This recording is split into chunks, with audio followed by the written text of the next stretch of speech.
Es para mí un placer, un honor presentarles a un excelente neurocirujano, un mejor médico y un gran amigo, el doctor Eric Ulises Cepeda. Es médico adscrito al Centro Médico Nacional Siglo XXI. Él tiene una formación en cirugía de columna y mínima invasión en base de cráneo endoscópica y como tal es parte del curso de columna y de base de cráneo del siglo XXI. Un entusiasta de la enseñanza y un gran conocedor del tema que nos va a dar el día de hoy. Que digo, Eric, si me haces favor de iniciar tu presentación para verla en la pantalla. Sí, claro que sí. Voy a Bienvenidos. compartir. Vamos a abrir el Spine Webinar número 118, amigo. 117 o Doctor Eric, 118. adelante.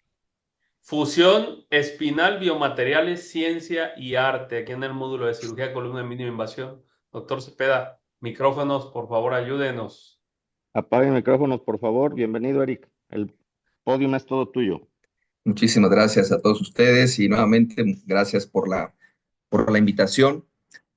La verdad es que este tema es un tema muy interesante. De hecho, desde una perspectiva personal, creo yo que cualquier persona que se diga a sí misma como cirujano de columna debe de ser experto en dos temas distintos.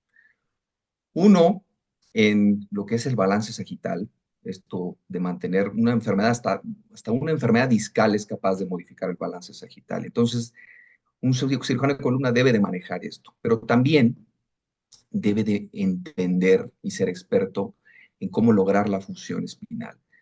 La fusión espinal es una de las cirugías que más se realiza actualmente en la medicina y por lo tanto cualquier sustancia, injerto que pueda mejorar la capacidad de los pacientes para producir hueso es algo que también debemos de saber manejar. Por eso es que eh, es importante este tipo de temas. Y ahora con la cirugía de mínima invasión, uno de los temas de fusión indudablemente son los injertos. Dependiendo mucho del abordaje, ya lo veremos a lo largo de la plática, es el injerto que puede ser más adecuado para cada paciente. Luego, esta frase de ciencia y arte, en realidad como en muchas actividades de la medicina, de las actividades de la humanidad en general, pareciera que no, pero son palabras que están intrínsecamente unidas, pues. Y a lo largo de esta plática ya lo voy a tratar de expresar para ver efectivamente cuál es la unión entre esta ciencia y arte. Y por ese motivo me permití empezar con esta diapositiva que define en sí lo que es arte. Si se fijan, es una actividad humana que pretende la expresión de ideas. Ideas que pueden ser sencillas, ideas que pueden ser abstractas, complejas, que tienen la finalidad de un estímulo, es cierto, de emociones, pero también de intelecto. Estimulan el intelecto y la estética. Esto de la estética en realidad podría no tener mucho que ver con la cirugía de columnas de forma práctica. Sin embargo, aquí abajo puse quizá las tres palabras que desde mi perspectiva, tres conceptos que forman parte de la estética. Uno, indudablemente, es la belleza. Esta no solamente desde la perspectiva ornamental, sino desde la función también. Estas dos palabras, la forma y la estructura, pareciera que ya tienen que ver un poco más con la columna, debido a que los seres humanos tenemos una cierta tendencia por identificar la geometría, la simetría desde el punto de vista de belleza. Y veremos más adelante que actualmente esta parte simétrica quizá está determinada, esa belleza, esa atracción que sentimos por la simetría, quizá está determinada celularmente, quizá desde las proteínas, quizá desde las células tenemos esa tendencia, esa atracción por la simetría. Y por lo tanto, esa estética se convierte pues en parte de estructura que está conformada esta columna, los implantes, la forma que veremos propiamente. Pero ¿qué hay de la ciencia? Bueno, vamos a hablar de la ciencia primero por separado y luego al final de la plática veremos cómo es posible fusionar estos conceptos. Como bien sabemos, estos procedimientos de fusión espinal han tenido progresivamente mayor y mayor y mayor incremento. Ahora se sabe que en un periodo desde los 90 hasta el 2014, un incremento en 118% en la realización de fusión. Y esta fusión preferentemente en la región lumbar, un incremento del 170% de cirugía en la región lumbar y también las otras regiones en la columna torácica o la columna cervical han tenido ese incremento. Ahora, para nosotros podernos de acuerdo como médicos cuando consideramos a un paciente fusionado, tenemos que tener conceptos básicos. Actualmente podemos decir, bueno, pues un paciente está en pseudoartrosis o está fusionado, pero ¿con base en qué criterios podemos decir eso? Primero partimos del hecho de que la fusión se logra hasta en el 100%, es cierto, pero hay un cierto rango del 65 al 100%. ¿Y qué pasa con este rango? ¿Qué es lo que sucede? Bueno, primero, esto que les decía, la definición, cuando definimos que un paciente está fusionado, cuando existen ausencia de líneas radiolúcidas que cubran el 50% o más del implante que nosotros acabamos de poner, la ausencia de traslación de 3 milímetros o más, la ausencia de angulación del segmento en flexo-extensión de 5 grados o más, y este último criterio, la ausencia de falla mecánica, que en realidad es un dato indirecto de falta de fusión. Si tenemos la ruptura de un tornillo o la extrusión de una caja o la fractura misma de la caja o el hundimiento de la caja hacia el interior del cuerpo vertebral, nosotros podemos pensar que ese paciente está en pseudoartrosis de forma indirecta. Y bueno, clínicamente esta pseudoartrosis se traduce en sintomatología. El paciente tiene dolor, tiene inestabilidad, puede tener déficit neurológico y hay algunos factores que han sido identificados en la literatura.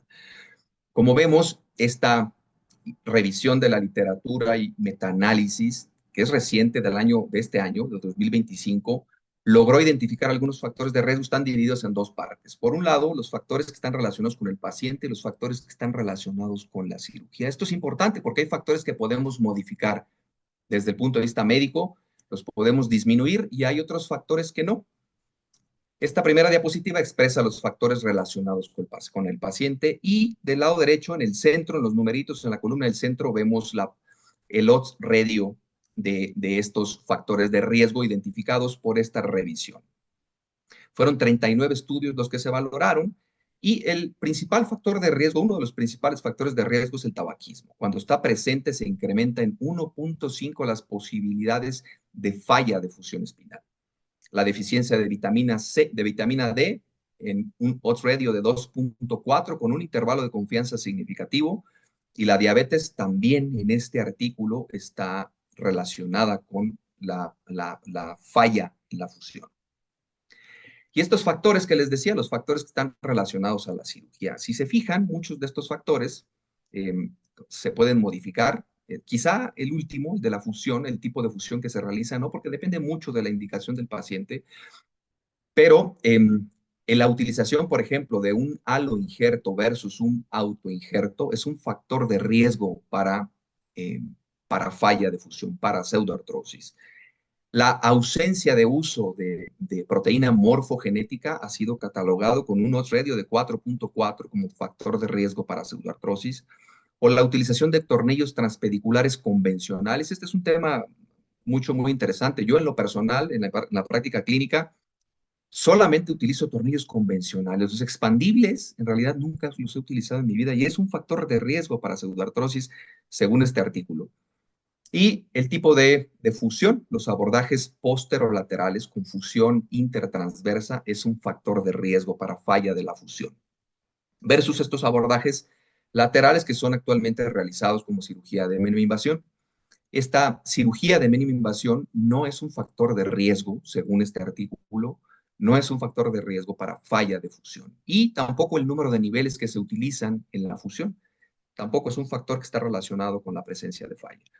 Ahora, desde el punto de vista de clasificación de los injertos, hay varias formas de clasificarlo. Esto es una de las más recientes, en las que se clasifican los injertos del lado izquierdo, aquellos aloinjertos, que es un injerto que es derivado de un individuo, otro individuo completamente distinto de la misma especie que se utiliza en un paciente que vamos a operar. Los sustitutos de hueso, que son en realidad sintéticos, ahora tenemos la posibilidad de hacer nosotros los sustitutos de hueso.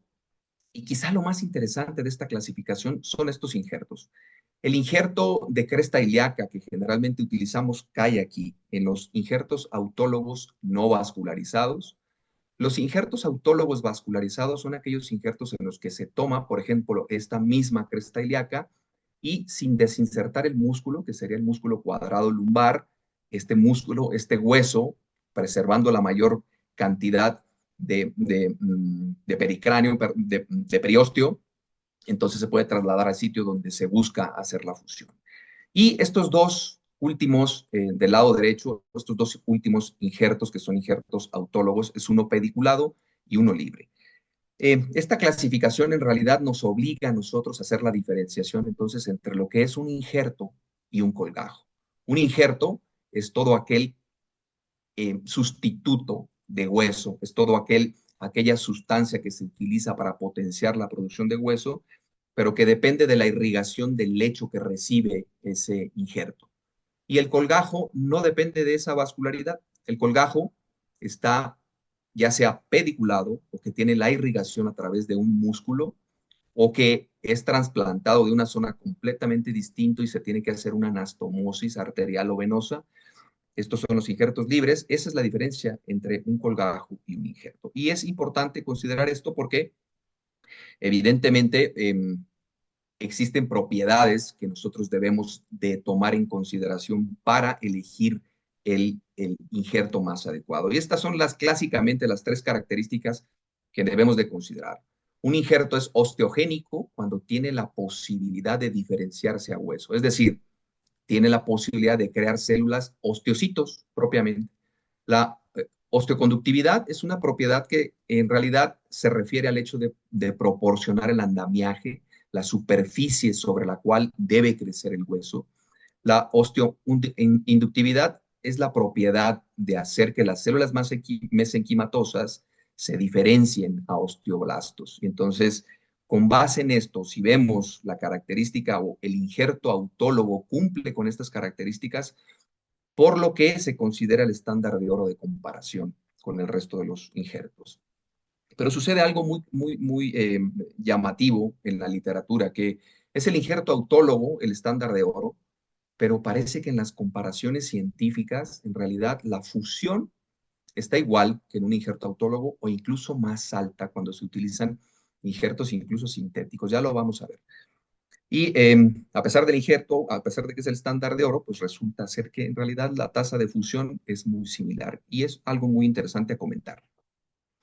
Entonces, si esta tasa de fusión es muy similar, ¿de qué depende que nosotros seleccionemos un injerto? Otro injerto depende de varios factores. En primera, ¿cuáles son las estrategias que nosotros debemos de tomar en consideración para seleccionar el injerto? Primero, si el abordaje está realizado por delante o por detrás. Por ejemplo, un abordaje anterior, vamos a suponer una disectomía o corporectomía.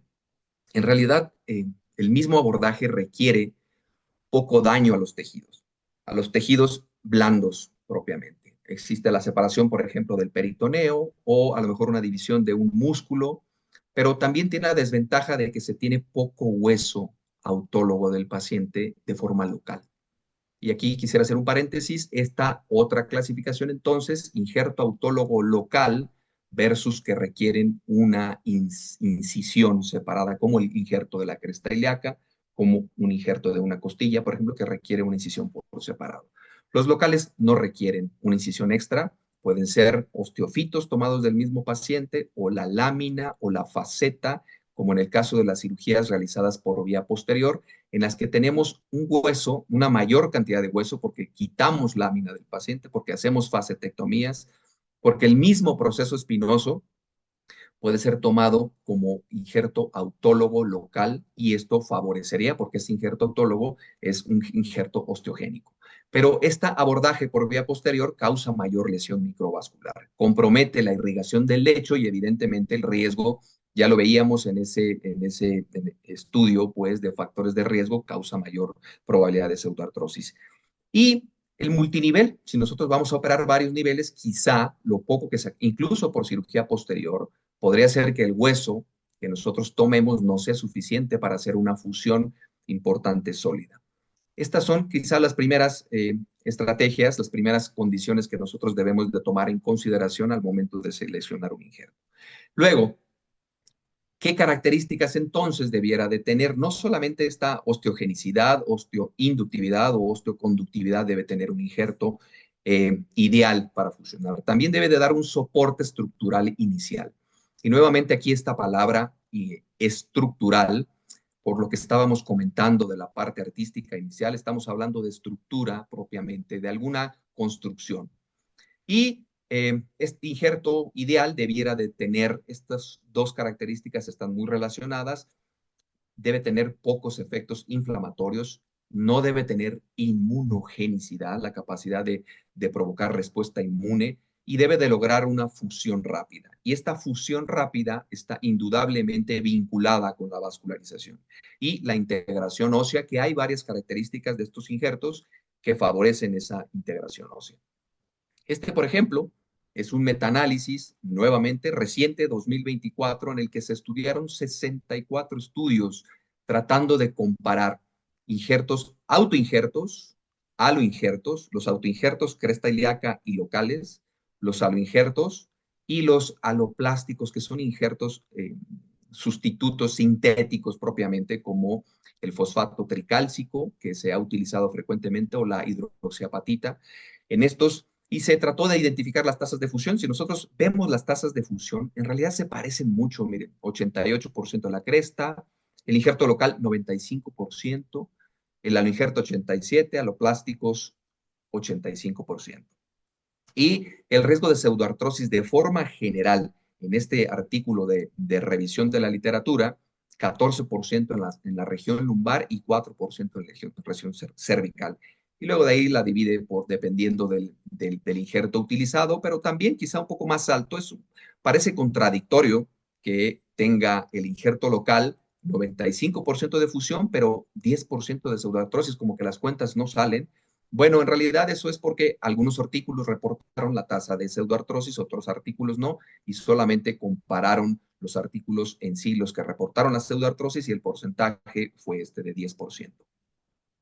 Y en cuanto a los eventos adversos de cada uno de los injertos utilizados, evidentemente ni los aloplásticos, ni el injerto local tienen posibilidad de alteraciones en el sitio donante porque no se requiere ninguna incisión previa, está presente en el 23% de los injertos de cresta ilíaca, la infección en el 5.8%, el dolor en el 23%, dolor en el sitio quirúrgico, dolor posquirúrgico propiamente, y los relacionados al injerto, a las complicaciones o los eventos adversos relacionados al injerto. ¿Cuáles son estos? Los que hablan de falla del injerto, la ruptura, el colapso, la protusión del injerto propiamente. Vemos las tasas y vemos que los injertos que están del lado derecho, los aloplásticos, son los que reportan mayor posibilidad de eventos adversos relacionados al injerto, 35%, es decir, una tasa relativamente alta. ¿Qué hay de los injertos, de los autoinjertos, estos que decía estas técnicas? Esta es quizá la parte más interesante de los autoinjertos.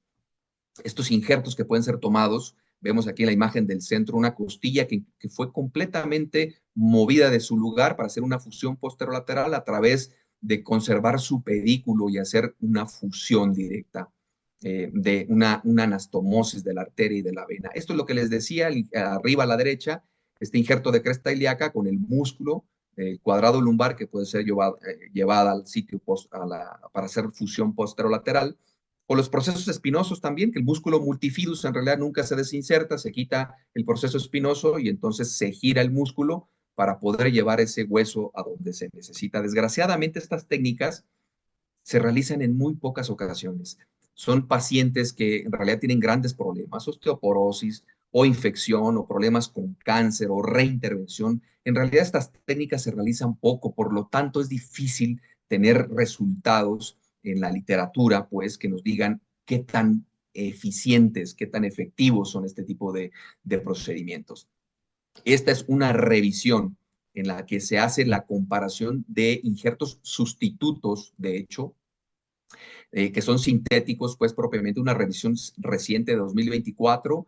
Estos son 27 estudios. Y lo que estamos viendo en realidad es el número de pacientes en la tercera columna, pues aquí, y esta primera línea es la proteína morfogenética. Y si se fijan las tasas de fusión, también se parecen mucho en todas las líneas, del 88 al 100% en proteína morfogenética. O los alloinjertos llega hasta el 96%, los sintéticos al 100% casi, ¿ok?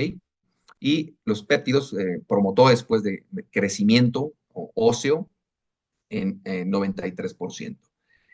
Entonces, el prototipo de estos injertos, en este caso sustitutos sintéticos, pues, es la proteína morfogenética. Y han sido relacionadas con algunas complicaciones que veíamos, una de las complicaciones, esos eventos adversos más altos en las diapositivas previas. Bueno, ¿cuáles son estos? La eyaculación retrógrada, estos son el límite inferior y superior reportado en complicaciones, aunque ahora se piensa, porque la proteína morfogenética fue inicialmente aprobada para la utilización con una caja especial de Medtronic, que era una caja como una especie de tornillo de titanio, pues, que se llenaba con proteína morfogenética a través de un ALIF, con un abordaje anterior. Esta era la primera aprobación del uso de la proteína morfogenética. El abordaje per se mismo puede causar las alteraciones de eyaculación retrógrada, no tanto la utilización de la proteína morfogenética, no se ha logrado pues identificar si efectivamente la proteína morfogenética puede tener este tipo de complicaciones. El hundimiento en su límite más alto, el 15%, o la radiculopatía por esta formación de hueso heterotópico en una zona donde no se debe de formar o que incluso puede comprimir pues la raíz o el conducto raquídeo después de hacer la descompresión con el uso de la proteína morfogenética, es posible esto. La presencia de cáncer también se ha relacionado, aunque también es una cuestión muy dudosa, pero también se ha relacionado la presencia de cáncer a ser propiamente un factor de crecimiento esta proteína morfogenética. Y la pseudoartrosis, paradójicamente, una proteína que se utiliza para formar hueso, pues resulta que puede provocar pseudoartrosis por respuesta inflamatoria, por edema de los tejidos y porque provoca de forma inicial la activación de osteoclastos para la reabsorción de hueso inicial y después la activación de osteoblastos formando hueso.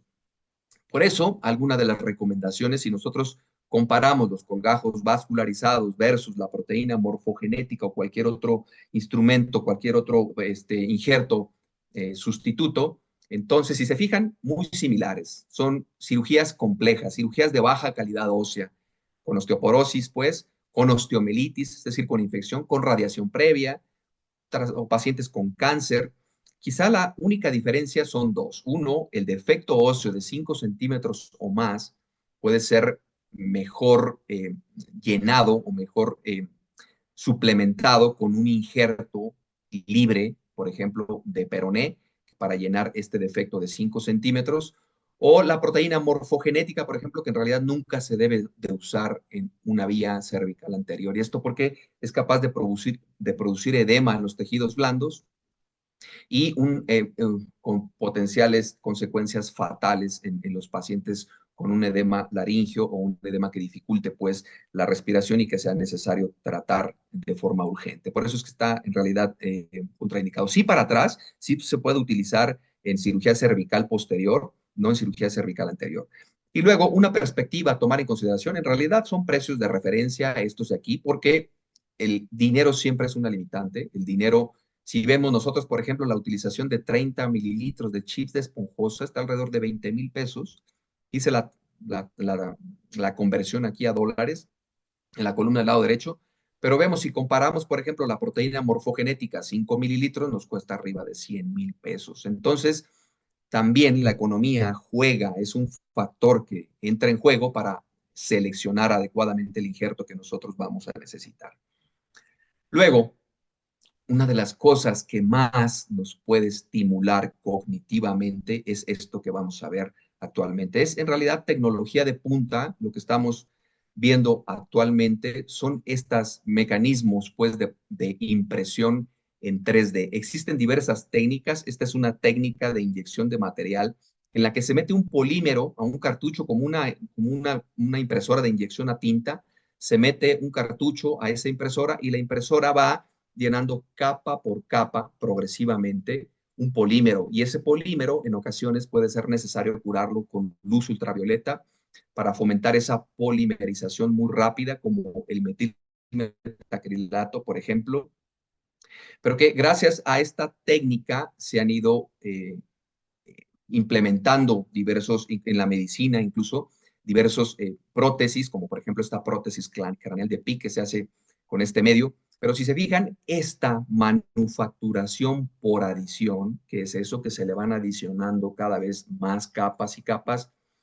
cumple esta perspectiva. En realidad, en lo personal, emociona un poco el estímulo intelectual, el desarrollo de ideas que se generaron en un individuo para patentar este mecanismo desde alrededor de 1980 que se hace estas impresiones 3D. En 1986 se realizó la primera estereolitografía, impresión por estereolitografía.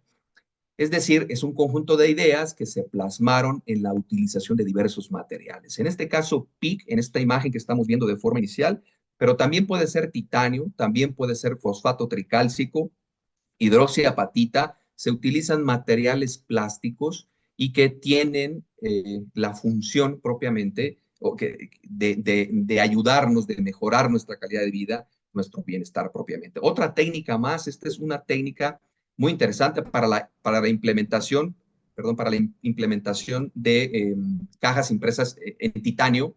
Imagínense, es un soldador tridimensional propiamente que utiliza energía, hace pasar energía eléctrica o láser y fusiona ya sea esa implementación de un cable o metal en polvo y que se va haciendo esa impresión progresiva tridimensional, por ejemplo, con las cajas de titanio, que veremos más adelante tienen algunas características que favorecen la fusión. Y esta última técnica que les quiero mostrar impresiona mucho. En realidad es un polímero que está enriquecido con células mesenquimatosas o pueden tener factores también de crecimiento con los cuales se pueden imprimir. Este es un riñón impreso con esta técnica, es un riñón y un pabellón auricular que está impreso con esta técnica. Es decir, se va capa por capa imprimiendo, llenando de células, en este caso cartilaginosas, y gracias a eso se pudo hacer la impresión de ese pabellón auricular vivo, con vasos sanguíneos incluso, en los que si se quisiera insertar, por ejemplo, habría que hacer una anastomosis de un pedículo arterial y venoso, y que suena factible en realidad. Viendo esta tecnología, nosotros podemos imaginar que en realidad pareciera muy factible hacer un implante de estas características. Por lo tanto, en esta diapositiva quisiera mostrarles esto justo de la unión. Estamos hablando de propiedades mecánicas, físicas, de estructura, que es justo lo que estamos mencionando en el arte. La forma y la estructura culminan en alguna una función. Y les decía de las cajas de titanio, por hacer un poco sentido en esta diapositiva, la rigidez, por ejemplo, es una de las características más importantes que debe de reunir un andamiaje, un injerto propiamente. La rigidez está directamente relacionada con la producción de huesos. Las cajas de titanio son muy duras, por ejemplo, es un material que tiene osteointegración importante, pero esta dureza hace que se pierda el estímulo mecánico para la formación de huesos. Si recordamos, la fisiología de las células en realidad tienen un citoesqueleto que está formado por actina, y esta actina en realidad tiene contacto directo con la matriz extracelular, y esa matriz extracelular puede percibir esos movimientos pequeños, se mueve pues esa matriz extracelular y son percibidos como un estímulo para la producción de hueso. Al ser una caja muy rígida que no permite compresión, entonces el hueso que está periférico a ese injerto se pierde. Hay un blindaje para esa compresión o extensión y entonces provoca reabsorción ósea. Es decir, puede ser que una caja muy dura, por esa falta de compresión, se hunda al hueso. Es muy importante entonces tener una rigidez adecuada. Si es una rigidez muy baja, esta rigidez, por el contrario, no da el soporte inicial adecuado y entonces se deforma esa corrección en la columna vertebral que nosotros hicimos, como por ejemplo para incrementar el diámetro del foramen intervertebral, pues se pierde porque no hay ese soporte inicial. En realidad debe de ser en un rango adecuado, ni muy rígido, ni muy blando. Se considera actualmente que la rigidez entre 40 y 60 kilopascales es la adecuada. Esto se ha ido progresivamente delimitando gracias a la investigación experimental.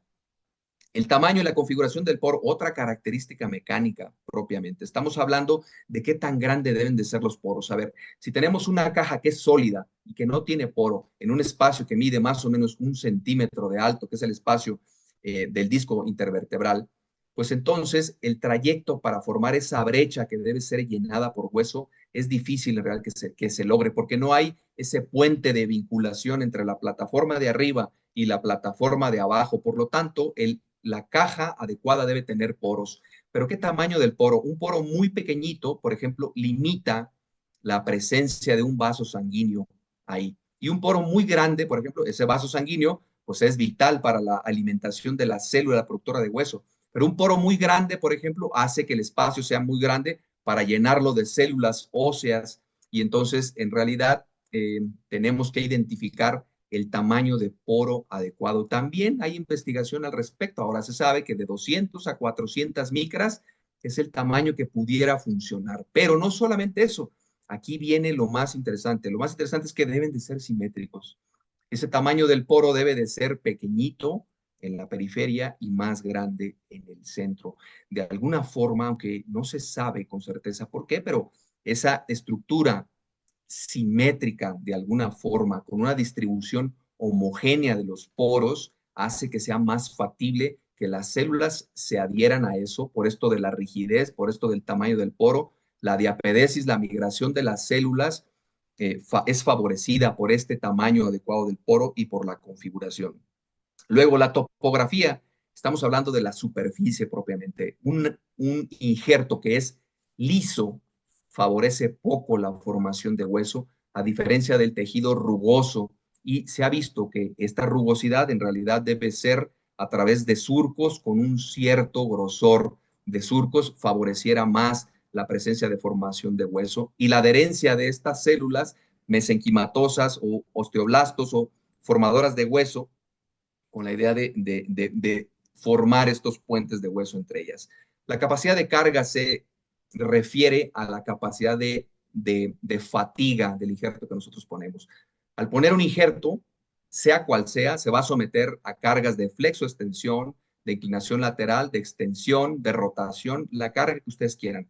En realidad, si no existe esta fatiga en el injerto, no hay el estímulo para la célula de producir hueso. Debe de haber, hay investigación que está francamente documentada, en el que las células que están justo en el sitio en donde hay mayor estrés mecánico producen hueso más rápidamente. Entonces, el implante colocado debe tener capacidad de fatiga.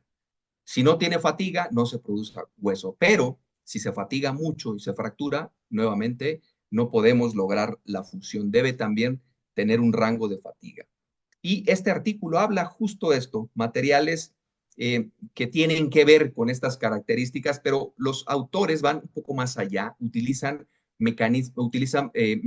materiales que son biodegradables. Es decir, que una caja tiene un soporte inicial y progresivamente esa caja con sus capacidades de osteoinducción y osteoconducción progresivamente se va degradando y va siendo sustituido por hueso.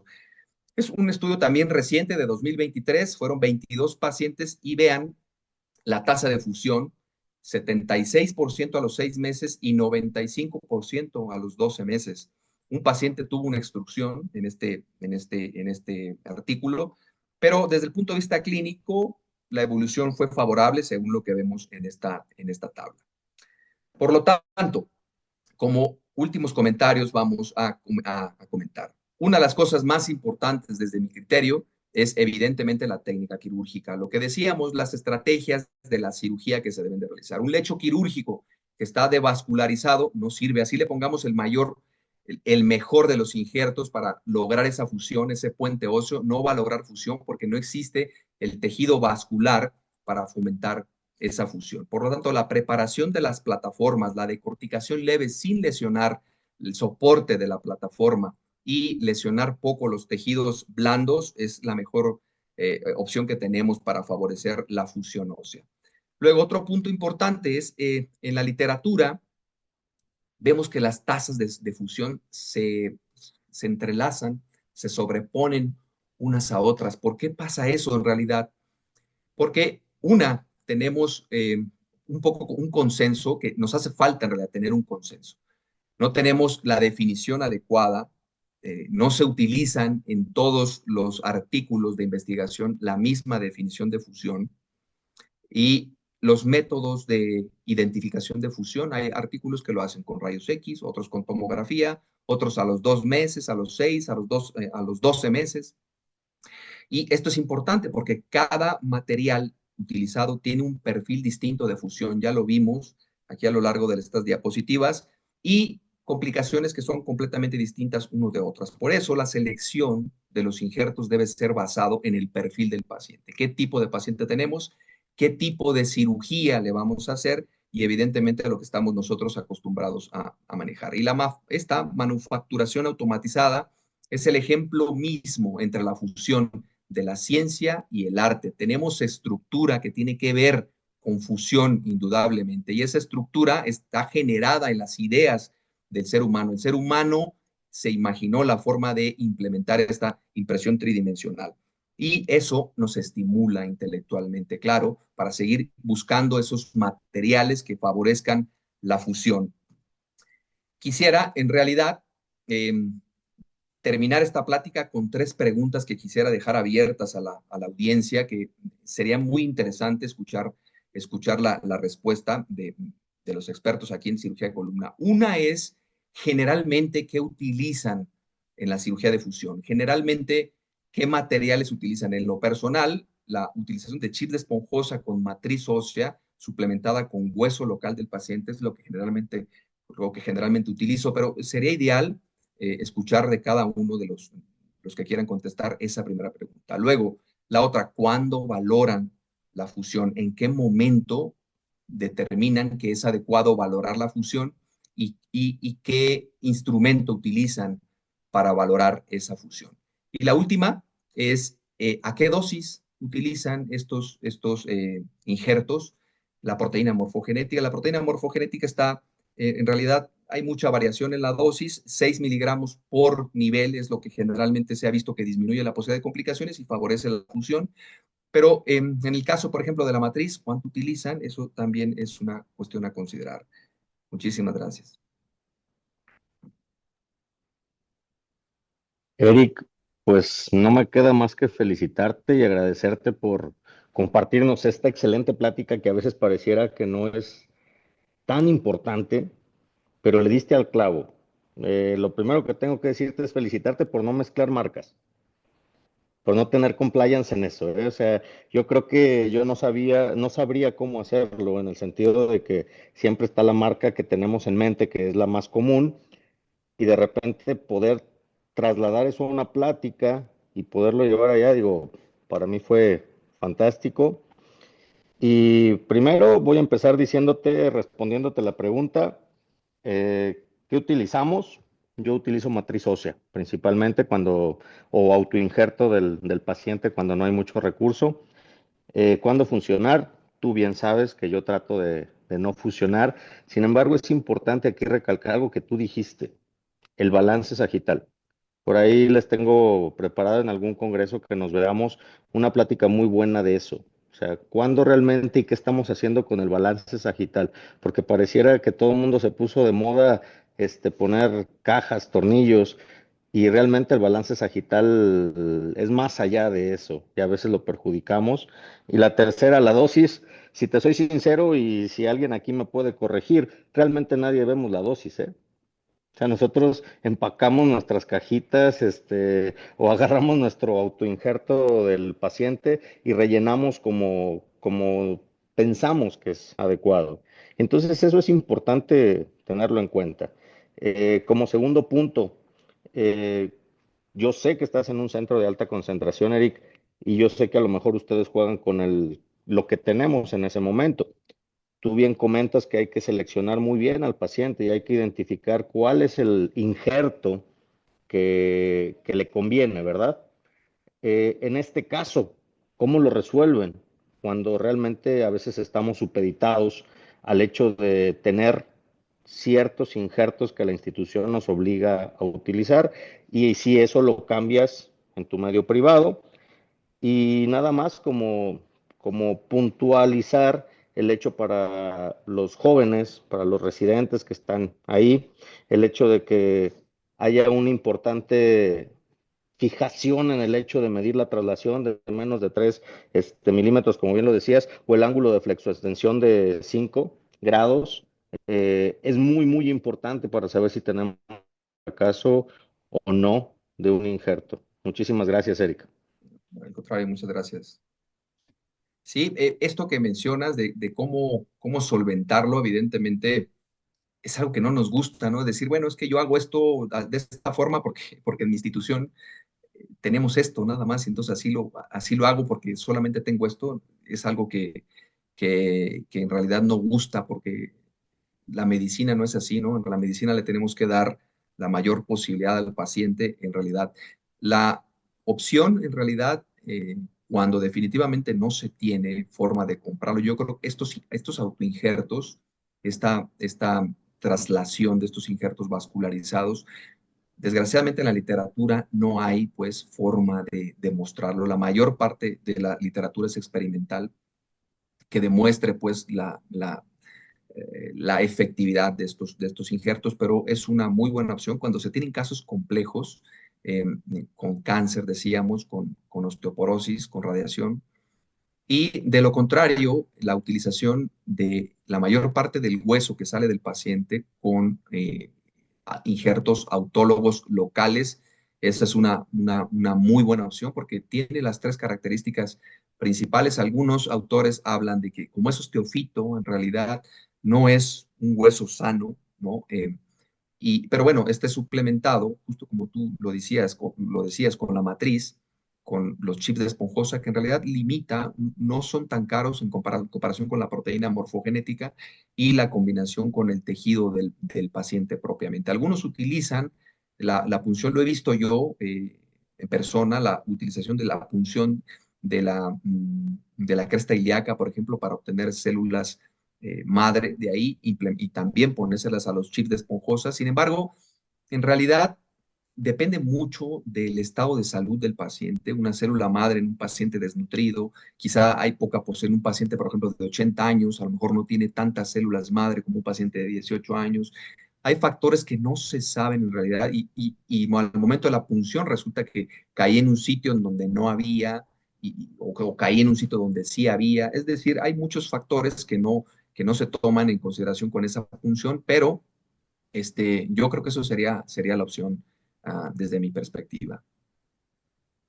Excelente, por aquí el doctor Iván Cruz tiene unas preguntas. Menciona, uno, para fusiones espondilolistesis en particular, ¿qué prefieres? ¿Posterolateral o solo posterolateral con cajas 360 circunferencial? Y Mucho, perdón. sí, sí, no, no, está bien, dime. Ah, sí, digamos que estamos hablando específicamente del injerto, pues, propiamente, pero en cuanto a abordaje, evidentemente una fusión 360 grados circunferencial, depende del sitio, del nivel donde sea, digamos que es el abordaje que se hace, pero específicamente hablando de fusión, mucho depende de las características generales del paciente, decíamos, si es un paciente sano, si es un paciente joven, a lo mejor con la utilización de chip de esponjosa con matriz es más que suficiente y ese hueso que saquemos nosotros del paciente. Pero si es un paciente ya más complejo, un paciente con estos antecedentes que habíamos dicho, estos factores de riesgo, evidentemente la utilización de proteína morfogenética podría estar justificada, ¿no? En ese tipo de pacientes. Una segunda pregunta del doctor Iván ¿es adecuado decorticar las superficies óseas para mejorar el índice de fusión, tal cual lo dice la técnica de corticar transversas y las articulares? Y la Por otra es supuesto. Cuando colocas el injerto, ¿lo ponen en la región de las transversas o sobre las láminas? Y esto está referido a que no se vayan al canal, ¿no? Sí, correcto. También es una pregunta muy interesante. Sí, claro, la decorticación es vital para hacer esa fusión, siempre tratando de no lesionar esa estructura inicial de soporte. En el caso de la fusión posterolateral, en realidad lo que se decortica es la transversa, pero es importante con esa decorticación no lesionar la irrigación. Es lo que decíamos, la irrigación generalmente lo que yo hago es evitar llegar a la punta de la transversa, vamos, quitarle la menor parte de peso, decorticar la porción que tenemos hacia atrás, en donde se va a colocar el injerto, pero debe tener ese lecho en donde se recibe el hueso la suficiente irrigación para fomentar esa fusión. Y en cuanto a la utilización de la fusión interlaminar, yo preferiría no utilizarla, de preferencia no. Hay pacientes que en realidad decíamos, depende de la característica del paciente, si no se realizó descompresión una laminectomía, por ejemplo, podría ser una buena opción utilizar las láminas para fusión, decorticando esta, o en la región cervical, por ejemplo, también decorticar la zona de la lámina con la idea de poner hueso ahí para fusionar, pero en casos especiales, no en todos, si se hace evidentemente una laminectomía, no se puede hacer esto, y en pacientes con alto riesgo de pseudoartrosis. Sí, totalmente de acuerdo contigo. Oye, Eric, una pregunta. El déficit de vitamina D, ¿cuál es el protocolo que tienen para, para mejorarlo? Dado que francamente es algo que hay que tomar mucho en cuenta actualmente y que a veces lo hacemos un poquito de lado. Al igual que la parte del peso y cómo lo manejan, porque si nos vamos a las guías americanas, pues ellos tienen un algoritmo de tratamiento para esto. Pero en México, en uno de los centros más importantes que tenemos, ¿cómo lo hacen? Fíjate que esa es una pregunta muy interesante, Rodolfo. Em, la verdad es que no hay, o sea, no hay un criterio para establecer a los pacientes. Es muy raro que vea que le soliciten la determinación de vitamina D a un paciente porque lo vamos a operar, hacerle una fusión. Mm, si nos hacemos nosotros, los que estamos aquí en la plática, una determinación de vitamina D, es una vitamina que en realidad la mayor parte de la población tiene deficiencia de ella. Y en los adultos hay que estar suplementando esa vitamina D, no tenemos suficiente exposición al sol. Entonces, la mayor parte de las personas que estamos aquí, sobre todo si son adultos, arriba de los 30, 40 años, tendremos deficiencia de vitamina D. Y eso ahora parece que se hizo más evidente con la era COVID, pues en lo que en algún momento se determinó que era necesario suplementar con multivitaminas y entonces empezaron a hacer mayor determinación de vitamina D. Pero esto que me estás diciendo justo, cómo es que lo hacemos, cómo determinamos este protocolo, en realidad no tenemos protocolo para ello, digo, lo hace cada quien, al final de cuentas, como cree necesario, igual como la valoración psiquiátrica de los pacientes que tienen padecimientos lumbares. No sé cuántas de las personas que están aquí mandan a valoración psiquiátrica antes del tratamiento quirúrgico a un paciente o al apoyo psicológico antes de operar a un paciente con esto. O incluso la valoración por un endocrinólogo para valorar la calidad ósea, ¿no? Y dar tratamiento antes de la cirugía. Yo creo que algo muy interesante que se queda en el aire podría ser francamente algo muy, muy importante de generar en nuestro país, ¿no? Generar esos protocolos que a lo mejor tuviéramos esos algoritmos terapéuticos por región e incluso por país, porque somos totalmente diferentes al resto de la población, ¿no? Y pues nada, doctor Gustavo Vera, que andas por ahí, doctor Sosa, doctor Guzmán. El doctor Guzmán eh, tiene la mano levantada. por favor, maestro. Pues excelente plática, Eric. La verdad te felicito. Y pues yo ya traigo toda la historia de la artrodesis, ¿no? De la fusión, porque he pasado por generaciones cuando todavía se hacía la técnica de Robinson Smith para cervicales, que fue en el 76, ¿no? y todavía en Magdalena de las Salinas teníamos para fusión este, la toma de la cresta ilíaca, o sea, un tricortical para poder hacer la fusión. Y en los estudios o las estadísticas nos decían que podía haber fusión, no rebasaba el 80%, ¿no? A pesar de que era un hueso tricortical y después cambió ahí el paradigma de que se seguía con el injerto de cresta ilíaca, pero ya iba con placa. Entonces aquí hay una cosa muy importante que quizá creo que la mayoría lo entendemos, que cuando tú das estabilidad y cuando tú le das esa parte estable a la columna vertebral y haces una buena decorticación, te va a favorecer la artrodesis.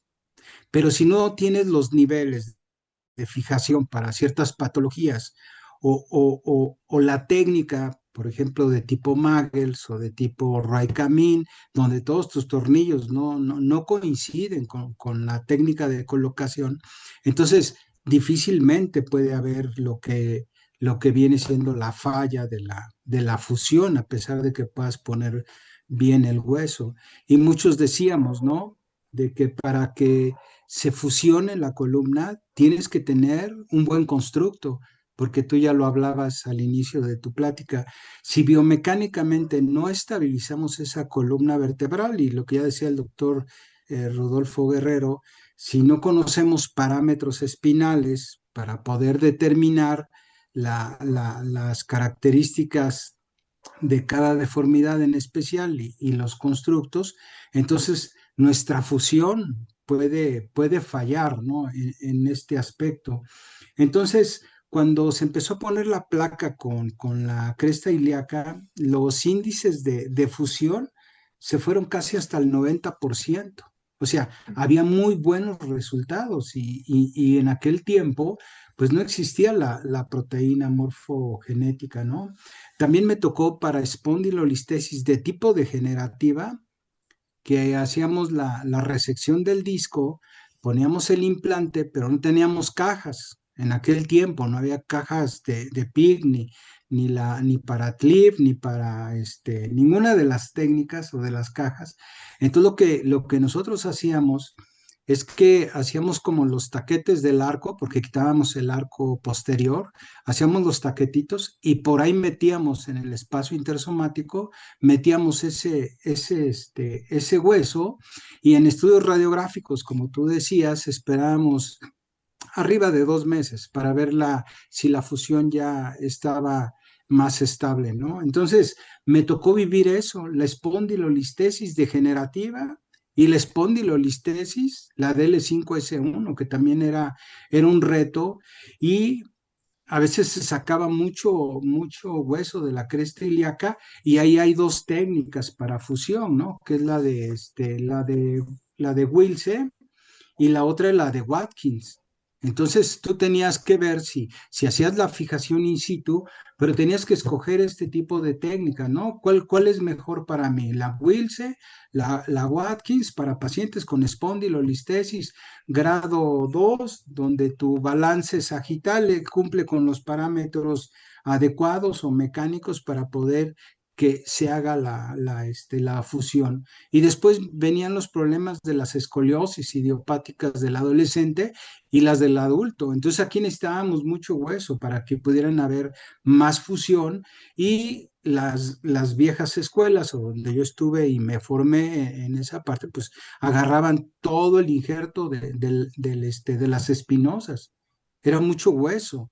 Entonces podíamos hacer siembras en donde estaba la parte de la concavidad para poder hacer una fusión en esa zona, y con la instrumentación de aquel tiempo de las de Luque, no sé si ustedes tuvieron esa oportunidad de Luque, de Harrington, pero ya soy de la vieja escuela, de los viejitos de antes, y hacían fusiones enormes, ¿no? Pero también, como tú dices, si cuidamos la parte biológica o la parte vascular, en donde vamos a hacer nuestro legrado, porque nos ponían a hacerlo con cucharilla, con osteotomos o con cincelito, o en la actualidad, pues ya lo puedes drilar, pero el riesgo es que tú ese hueso le ocasiones una lesión de tipo, por la electricidad o por la energía que suelta el drill. Y nosotros lo hacíamos a la antigüita, ¿no? Con cinceles, hacíamos un buen lecho y colocábamos el injerto del arco posterior, ya sea el DL4 y el DL5.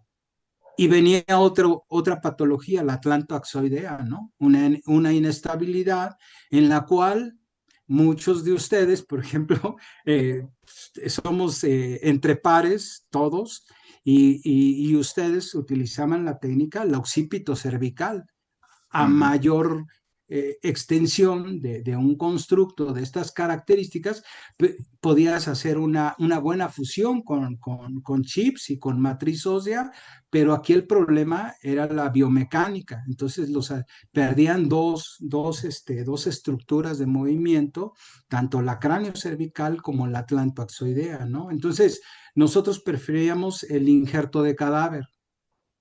Ese sí lo utilizamos para C1 y para C2 y así nos la hemos llevado a través de la historia. Hoy en día utilizamos la matriz ósea, utilizamos los chips de hueso y pueden venir de tres de volumen o de 5 y va a depender mucho de los niveles de fusión que tú vayas a requerir para que se pueda llevar a cabo la artrodesis y ya el implante, como yo le digo a los fellow, pues ya el implante ya prácticamente ya hizo la fusión que tenía, digo, la función que tenía que tener, pues gracias a la fusión de tu injerto que hayas colocado. Entonces, la verdad es un tema excelente y te felicito nuevamente, Eric Cepeda, y muchas gracias por estar en Spine Webinar y te vemos por allá en Iztapas y Guatanejo, donde puso ahí el doctor el comercial, el doctor Antonio Sosa. Sí, por supuesto, será un placer vernos ahí. Y aquí también. Muchas felicidades, doctor. Excelente plática. ¿Alguien más que quiera comentar alguna duda? Un comentario para el doctor Cepeda de la plática, los que están conectados del otro lado.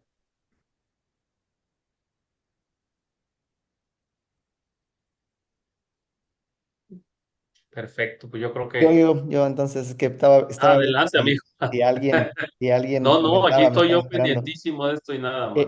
En cuestión de las preguntas que hacías, amigo Eric, pues realmente son muy importantes, ¿no? La primera, por ejemplo, si tú ya elegimos hacer una fusión, por ejemplo, en el TLIF, algo que te va a aumentar mucho, pues, el poder de fusión.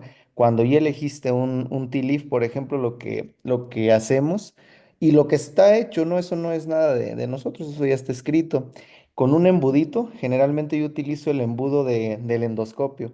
Hay un embudito que trae ya la charola y ahí se prepara, yo preparo generalmente la matriz en conjunto con el hueso autólogo. Yo casi no utilizo chip y lo Ujú. meto en la parte anterior, lo empaqueto en la parte anterior lo empaqueto y ya después meto la caja.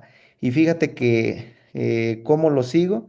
Al inicio con radiografías y a los 6 meses con una tomografía. Y realmente sí se alcanza a ver toda la formación de hueso una vez que preparaste hasta la parte anterior, hasta que llegas ahí al ligamento longitudinal anterior y ves cómo se forma ese pedazo fuerte de hueso. Y claro, pues a la caja, aunque la caja de los T-Leaf le cabe muy, pero muy poquita, tanto matriz como hueso autólogo. Por eso es que yo hago eso previo. Con el embudito que trae la charola de endoscopía, por ahí le meto y le cabe bastante. Cuando hago un abordaje oblicuo, ahí no puedo hacer eso. Ahí la peculiaridad de la caja en este caso de Olive, pues cumple una ley muy importante que es la ley de Wolf, que entre más superficie de contacto, mayor poder de fusión tendrá. Entonces, esta caja como es muy grande, pues le cabe suficiente matriz ósea y pues te da una fusión adecuada. En los tornillos percutáneos, hablando de la mínima invasión, es un tanto más complejo porque no te queda un huesito ahí sangrante para poderlo hacer. Pero si le haces una técnica de Wilce, que es pues muy buena, simplemente que son dos abordajes, puedes hacer un drilado ahí de las transversas y un poquito hacia la lámina para poder poner tu sustituto posterolateral. Ahí preguntaba Cruz que si haces una fusión 360 y haces una fusión posterolateral, pues si puedes hacerlo, hazlo claro. Y más en una inestabilidad, le haces la fusión ya sea por la técnica que tú domines, Alif, Olif, Tilif, Elif, lo que tú gustes, le pones los tornillos y le pones la fusión posterolateral. Si vas a hacer una descompresión indirecta con cajas potentes como es las cajas previamente comentadas de abordajes anterolaterales, ahí te queda toda la lámina y ahí sí la puedes drilar para que lo decortiques y te va todavía a dar un poder de fusión más adecuado. Eso es en relación a lo que preguntabas, mi opinión y lo que preguntaba Cruz Doc. Muchas gracias, amigo. Muchas gracias. Doctor Eric Cepeda o el público, doctor Vera, doctor Rodolfo, doctor Antonio Sosa, aquí tenemos un tema de fusión muy interesante, por ejemplo, para las fracturas de columna, las A3 o las A4, ¿no? De acuerdo a AO Spine. Entonces, en muchas escuelas o muchos colegios, dicen fusiónala o digo, vale la fijación 2 niveles por arriba, 2 niveles por abajo, ¿no?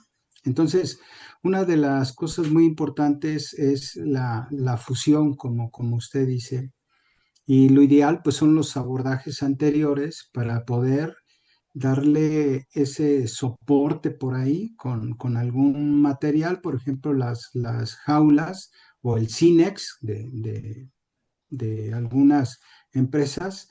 Para poder hacer una buena fusión necesitamos entrar por donde está el problema que afecta la cuestión de inestabilidad a nivel de la columna vertebral. Entonces, hablar de fusión también es hablar de indicación de la técnica, porque a veces nos quedamos cortos cuando pensamos que instrumentar percutáneamente o en abierto 2 niveles por arriba o 2 niveles por abajo, una instrumentación corta, cuando la falla mecánica, para hacer una buena fusión, requerimos ir exactamente al sitio donde está el daño y poderle darle estabilidad más fusión o artrodesis, ¿no? Para poder tener un buen resultado.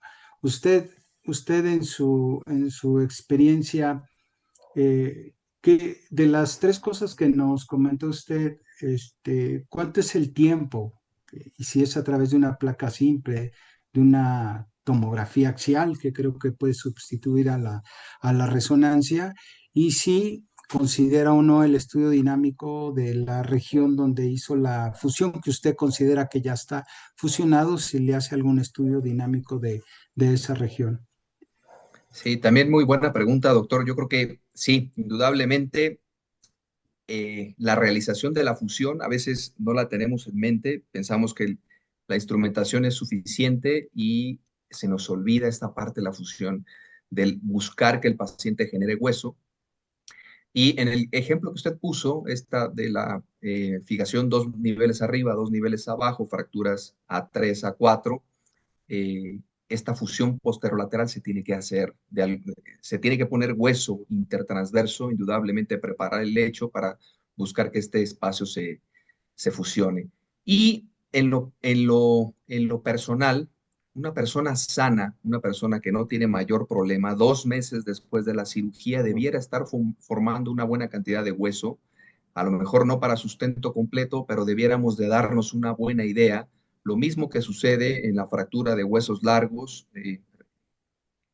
depende mucho pues de las características del paciente, pero 2 meses, es decir, 8 semanas después de una intervención, podría pensar que hay una cantidad suficiente de hueso. Sin embargo, lo ideal es hacer una tomografía y la fusión tendríamos que buscarla a los 12 meses para homogeneizar la valoración en todos los pacientes. Una tomo se va realizando cada mes por la dosis de radiación que lleva, indudablemente, y la realización de esta tomografía, cuando pensamos nosotros que debiera estar realizada la función, la fusión al 100%, es a los 12 meses con una tomografía, claro.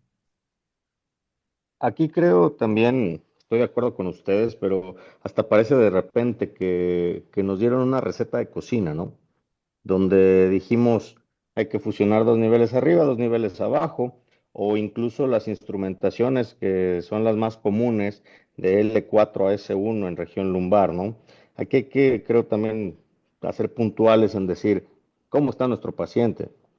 Es un paciente que es un trauma raquimedular, que a lo mejor es clínicamente ya tiene una paraplegia o es un tumor que ya lo dejó disfuncional en relación a eso. También se puede individualizar porque a veces pareciera eso, que nada más decimos, vamos a fusionar como nos enseñaron en todas las escuelas, ¿no? O vamos a hacer lo que realmente ideal dice el libro o lo que dicen los artículos. Yo creo que aquí sí vale muchísimo la pena que nosotros tomemos en cuenta la situación tanto personal en relación a la patología del paciente, económica, porque no todos pueden pagar las prótesis que se deben de hacer y las posibilidades que tenemos, ¿no? Si de repente puedes poner una jaula transpedicular o si le puedes hacer un abordaje anterolateral que implica ponchar un pulmón y movilizar algunas estructuras vasculares, sobre todo cuando estamos a nivel torácico. Yo creo que la pregunta ahí es, juega ahí con diferentes ámbitos como para tener una respuesta certera, ¿no? A final de cuentas, lo que estamos buscando es la mejor funcionalidad del paciente. Y en relación a eso, dentro de esa funcionalidad, el mejor balance que pueda tener y el menor daño posible. Porque eso creo que se nos está olvidando de repente. De repente ver ese pequeño pedacito, ese limbo que existe entre la realidad y lo que está escrito, ¿no? Entonces, entiendo la pregunta del maestro, pero sin embargo, sí, en relación a eso, pues depende de muchas características y posibilidades que tengamos, ¿no?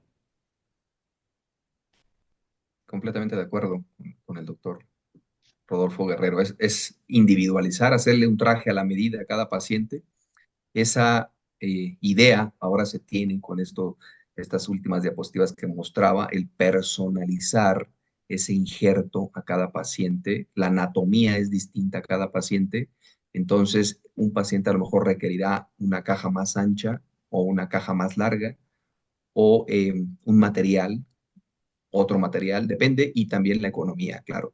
Entonces, ahora hacia ese futuro nos dirigimos a la posibilidad de personalizar los implantes a cada paciente. ¿Alguien de aquí tiene experiencia para pacientes con problemas de osteoporosis, en donde ya ve que mucha gente en el mundo está utilizando el tornillo donde puedan cementar, Mm. que lo Anulado, sí. hace, sí, que lo hace más rígido, que no es propio de la biología del paciente ahí cementarle, porque después viene otra falla mecánica y así se la pasa uno. ¿Usted tiene experiencia o alguien que esté utilizando hidroxiapatita o un derivado del calcio para poder, vamos, tener esa parte o acercarnos a la biología del paciente en este tipo de pacientes? En especial con hidroxiapatita, no, doctor, pero No. la utilización de metilmetacrilato transpedicular sí la he utilizado en muchos pacientes que tienen osteoporosis, que es necesario poner tornillos. Estos tornillos canulados en realidad no me gustan a mí porque este tornillo requiere la inyección de un cemento que es un poco más líquido y este limita, evidentemente por las trabéculas del hueso al final, limita una cantidad suficiente de cemento para atrapar el tornillo y que el tornillo tenga una fuerza de agarre mayor. Yo generalmente lo que hago es como una especie de sifoplastia inicial, hago el trayecto, hago un lecho para la colocación de metilmetacrilato y espero a que el metilmetacrilato tenga una consistencia un poco más, no tan líquida, como una especie de masilla. La inyecto y después pongo el tornillo encima. No es necesario tener un tornillo canulado para hacer la cementación de ese pedículo. Pues creo que así me ha funcionado a mí mejor, porque entonces veo o es posible dejar el tornillo completamente envuelto en metilmetacrilato. Pero en especial con hidroxiapatita no tengo experiencia. Nunca he utilizado hidroxiapatita para cementar un tornillo. Ok. Ujú. Y la proteína morfogenética, ¿qué alcance tiene las instituciones para poder decir, creo que voy a tener éxito con la fusión o la artrodesis, Sí. pero pues el costo, vamos, es enorme, entonces es difícil poder alcanzar a tener un producto de estas características, pero por ahí uno que va para, dentro del grupo del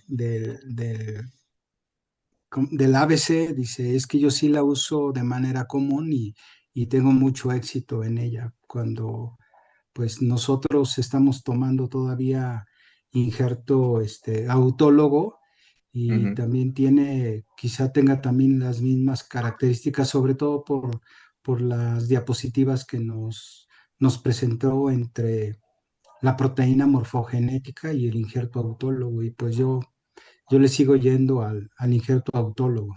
No sé si alguien tenga alguna preferencia por ese producto tan caro, ¿no? Para estos pacientes. En realidad no, hay una serie de recomendaciones para la utilización de proteína morfogenética, cuándo utilizarla, cuándo mejor se debe o se puede utilizar es en cirugía de reintervención en un paciente osteoporótico, en un paciente con estos factores que ya comentamos pues propiamente, siempre y cuando no sea cervical anterior, preferentemente en región lumbar por abordajes anterolaterales. Eso sería la indicación ideal en este tipo de pacientes complejos para osificación. Luego, unas indicaciones intermedias, a lo mejor podrían ser abordajes posteriores, tanto lumbares como cervicales o incluso torácicos, pero en donde definitivamente no está recomendada es en esta vía anterior. Indudablemente los costos son una limitante en instituciones públicas, difícilmente se autoriza la utilización, aunque nunca es bueno decir nunca, o sea, afortunadamente ahora existen los medios para buscar la autorización de una proteína morfogenética en casos especiales, pero es muy difícil en realidad por los costos que se están mencionando, pues lo que se acaba de decir, y luego habrá que ver qué tipo de proteína morfogenética se está utilizando. Actualmente están dos autorizadas por la FDA, una isoforma 2 y una isoforma 7. En realidad lo que se ha visto que funciona es la isoforma 2. La isoforma 7 es más barata, pero hay que tener mucho cuidado con ello, porque evidentemente los resultados son distintos de una y otra. Son factores de crecimiento que promueven la diferenciación de las células mesenquimatosas a osteoblastos. Entonces, en realidad, en instituciones públicas, mucho más difícil, aunque no imposible. Gracias, doctor. Doctor, pues Cepeda, muchísimas gracias. No nos queda más que, que agradecer de verdad su excelente ponencia el día de hoy y a todos los que se conectaron en el webinar 118. Les agradecemos su estancia. Que pasen todos excelente noche. Gracias, Eric, doctor Guzmán, Sosa, Vera, Muchísimas cuídense, buenas gracias. noches. Hasta luego, Rodolfo, doctor doctor. Muchas Musgan, Sosa, gracias. nos vemos, doctor Vera. Gracias. Placer. Gracias.